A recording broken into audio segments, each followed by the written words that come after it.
দেখেই জিভে জল আসছে, জানি জানি জল তো আসবেই। ঠিক সেই রকম আমার বাড়ির লোকেরও হয়েছে। হঠাৎ 12টার সময় বাড়ির সকলের ইচ্ছে হলো এই দারুণ স্বাদের পেয়ারাগুলো মেখে খাবে। হ্যাঁ, পেয়ারা মাখা খাবে। তো কি করা যাবে? তারা কি করলো জানো?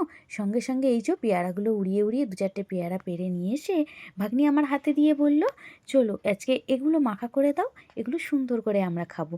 তো ঠিক আছে, সেই মতো পেয়ারা মাখা করব। এদিকে দেখো পেয়ারাগুলো কিন্তু রেডি হয়ে গেছে। খুব ভালো করে জল দিয়ে ধুয়ে আজকে পেয়ারা মাখাগুলো করব। তার জন্য জল দিয়ে ধুয়ে নিয়ে খোসা ছাড়াবো না, তোমরা চাইলে খোসা ছাড়িয়ে এটা করতে পারো, বাট আমি খোসা সমেত এটা রেডি করব।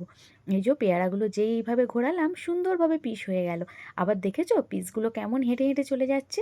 হ্যাঁ, ভীষণ ইন্টারেস্টিং একটা ব্যাপার। কিন্তু কি আর করা যাবে, এরপর তো তাকে কাটতেই হবে, দৌড়ে দৌড়ে চলে গেলে তো হবে না। ছোটো ছোটো পিস করে নিচ্ছি তার জন্য।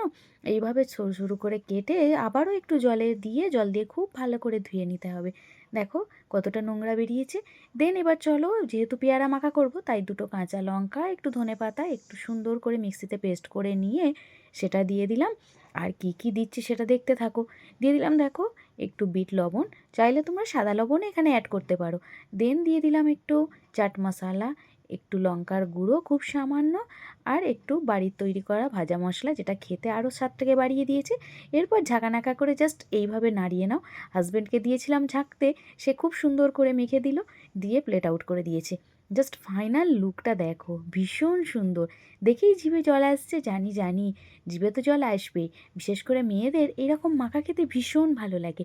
তাই তোমাকে বলছি, হ্যাঁ তোমাকেই বলছি, চটপট তুমিও এরকম সুন্দর পেয়ারা মাখা করে খেয়ে নাও। আর আমাকে কমেন্ট করে জানিও তোমার কেমন লাগে এই রকম সুন্দর পেয়ারা মাখা খেতে। আর যদি ভালো লাগে অবশ্যই আমার পাশে থেকেও কিন্তু ওটা করতে ভুলো না। টাটা।